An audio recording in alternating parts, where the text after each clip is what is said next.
Hello, hello. This is a special treat because I get to finally show off the PSAK-101 that I've been running for, since summertime, really. I'm going to be cleaning it and talking about it and taking the optic off and replacing the muzzle device with, so this one's here to be able to mount my can. I'm going to actually be replacing that with the original because I want to run that for competition. I want to run these irons because they're actually pretty good irons. I don't have anything else that uses aperture sights, and I learned aperture sights are pretty nifty and pretty good. So first thing that I'm going to do is take the EOTech off. I like that one a lot. It's big, but it gets the job done, and it is quite the value proposition. So I got the gloves on because I put about 300 to 500 rounds through this. Suppressed, it gets dirty. As for how it shoots, it is pretty darn accurate, but not as accurate as an AR, not as accurate as my Galil. So I guess you could say due to that, it's not the most accurate, and I will definitely agree with you there. But I like it a lot. So I believe, so there's a little lip here, so I don't think I can necessarily get this all the way in. I believe the whole assembly will potentially come out, or I just need to get it just right. No, yep, once I start lifting it up, then the whole thing comes out. And you can see, it's got a little hinge here, and that allows us to get access to everything. Actually, that doesn't look bad at all. Try and make sure that you guys can see everything that's going on. Oh, never mind, that's all pretty dirty. Let me see if I can actually get this. It's caught on the safety lever. That's fine. I'll actually probably push that forward again, push the safety down, pull that back, and we're good. This is our very dirty, you can see little specks of silver. That's the color it should be. And then, again, pretty doity still. This is why I'm wearing the gloves, by the way. I just pulled it out and they're already that dirty.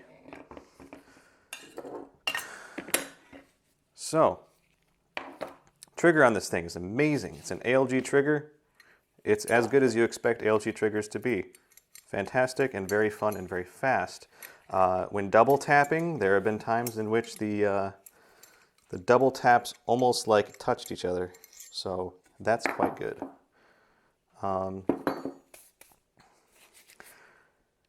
What else? The bolt is fairly smooth. Okay, the bolt isn't that smooth.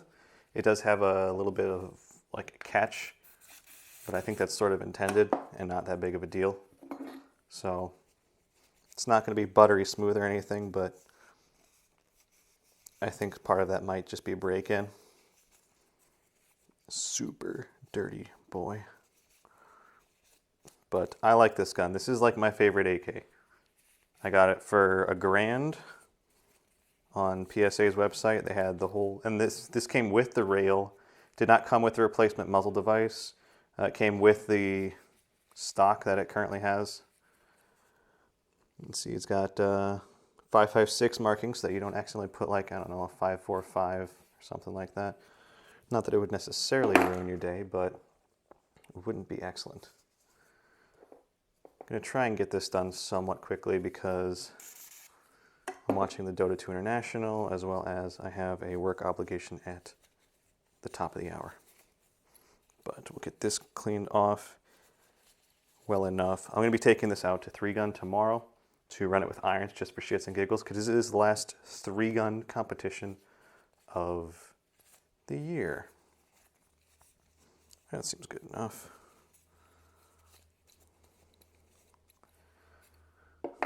Now for the big boy, you'll see just how dirty this thing is when you see the actual color that it's supposed to be. I have not put an adjustable gas piston on anything, even though I run a lot of rounds through it suppressed. I might do that at some point, but I really don't see the need to.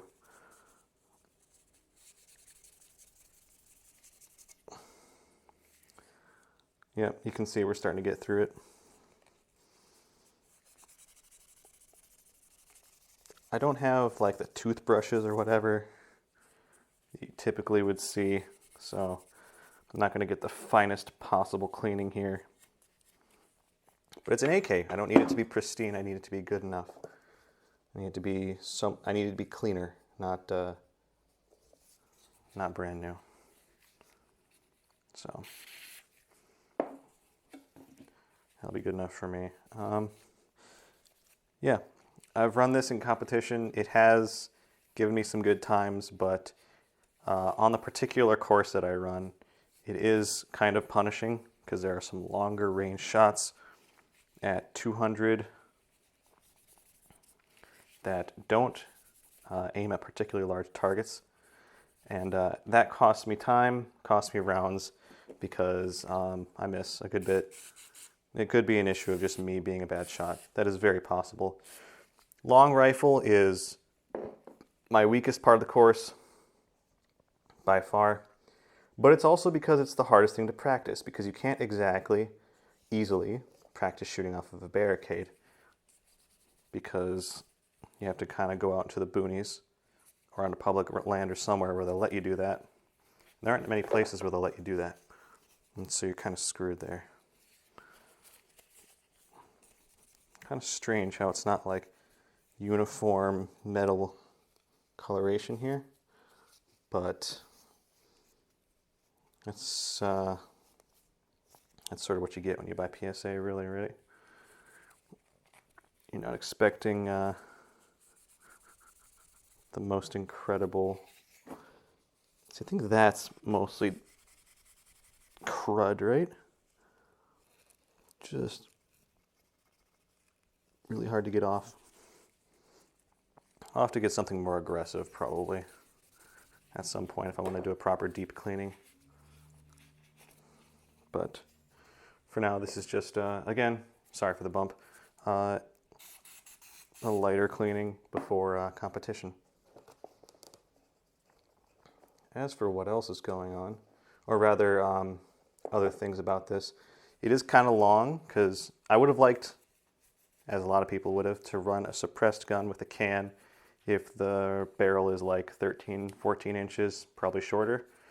But gun laws being what they are currently, or the ATF being a bunch of jackasses that they currently are, I can't really get my hands on a 101 pattern, or rather 102 pattern.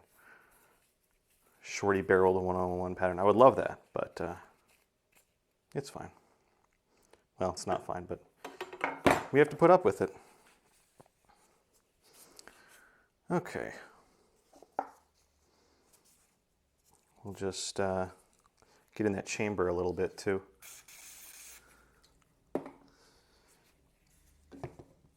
But yeah, this thing doesn't hold zero perfectly by far. I would not claim that at all. But you'll definitely be fine at 100. 200 first shot impacts start to go down a good bit. 300 beyond, I haven't been able to test it. But I don't use particularly great ammunition. I use PMC bronze. So with good quality ammunition, you could probably get better groups. But with a different gun, you could also probably get better groups. So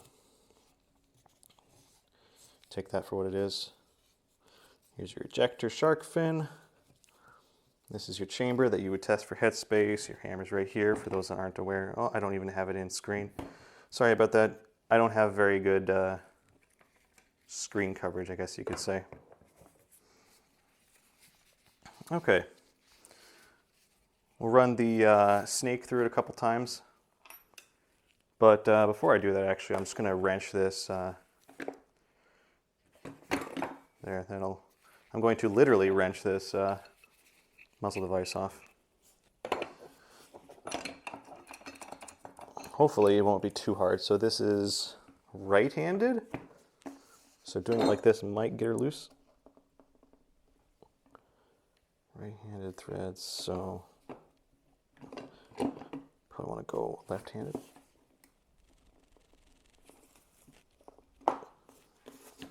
I'm going to put this in the vise just so I can get this right. going to be a pain in the ass. Oh, it's on the other side. All right, so these things are threaded something right hand. And so tightening it will be right hand. Loosening it will be left hand.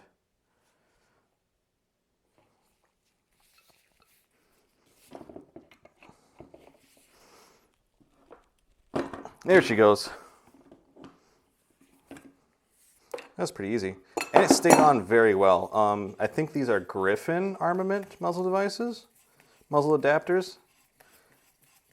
And boy, did it ever work well. Didn't come loose even in the slightest. That's the muzzle device mounted on the muzzle device adapter. This is like 1.5 right hand to 1/2x28. Worked out great. Would highly recommend Griffin armaments. So that thing is solid as frig. Okay, let's get the snake through her.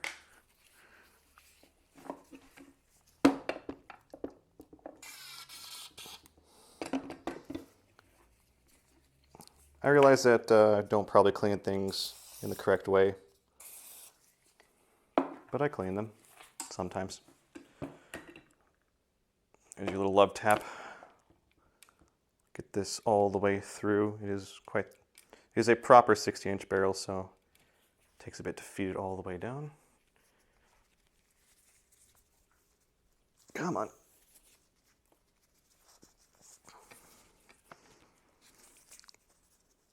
Oh, I'm going to be pushing rope, aren't I? Yep. Going.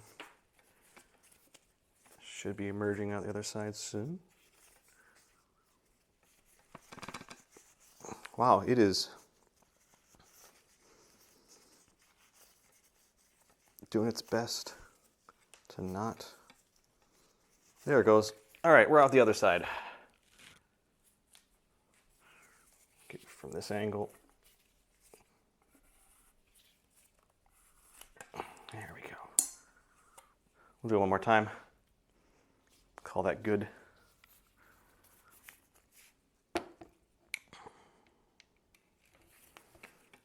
See if it's any easier.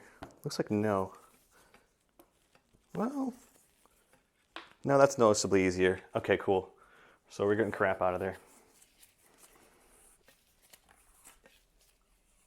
All right, and now to finish things off, we will install the muzzle device that this came with, which is a big ol' Russian brake, which I think is so cool now. Initially I saw it, I'm like, oh my God, this is so big and clunky. But, you know, it's starting to grow on me, the design and everything. Sort of like AK's did.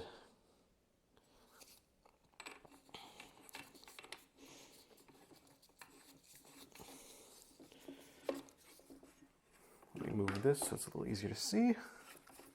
Literally, you just screw this thing on. You can see this indentation right here, which is where it self-indexes. Do that. And it just clicks in. And then I can get it a little bit tighter if I push this in manually. And give it like one more turn.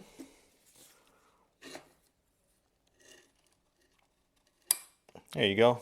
Nice and flush. And you have the classic style, which is going to be a good bit lighter, not quite as long, so it'll fit my bag a little better. And let's finish this up. We'll get her back together.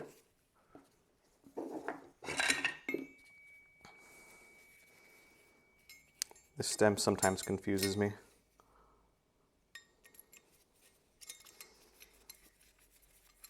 Like that. That tends to be the way it goes. I love AKs. They're such romantic weapons.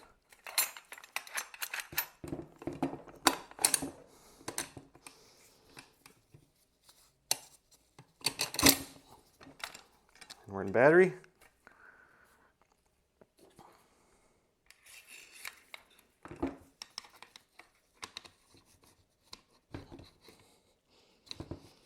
I think go a little bit farther down.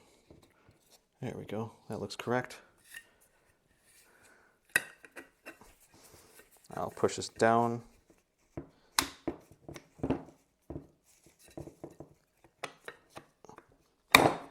So we can close that.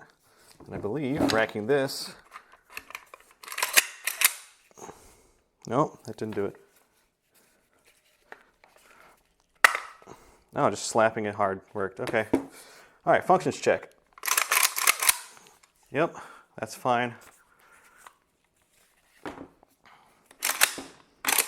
That's okay. Safety looks fine.